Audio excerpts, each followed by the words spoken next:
пистите, само вижте вълните, нито са много високи, перфектни са, тук е пълно с серфисти. Даже около плажа гледам коли, пушчета, всичко са наслагали, тук си живеят. Вчера дори по време на урагана пак имаше серфисти във водата, наистина е рая. Тук говоря на серфисти, ма те пак са далеко да ги снимам.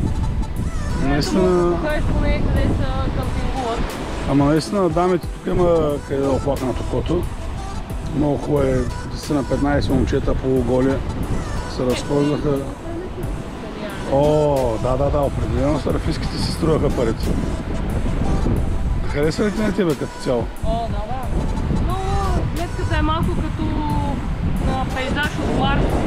Може би някой от снегите на междузвездни и аз отчудя къде е снимана. Много вода има тук. По-скоро около батареите са ги снимали сигурно.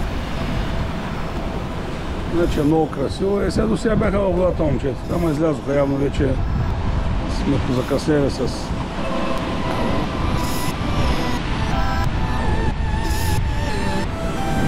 Това е, който му се кара сърф, да заповяда.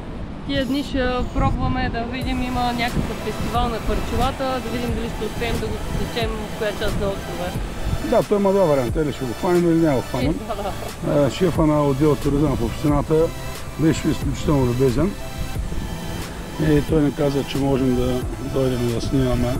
Даже ни даде фейсбук страница, която по-късно ще поместим отдолу в коментарите.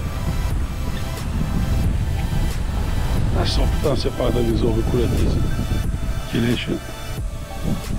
Килеши на моите години, сигурно, ама цяло много е готино, но времето е направо се вечеря с Господ.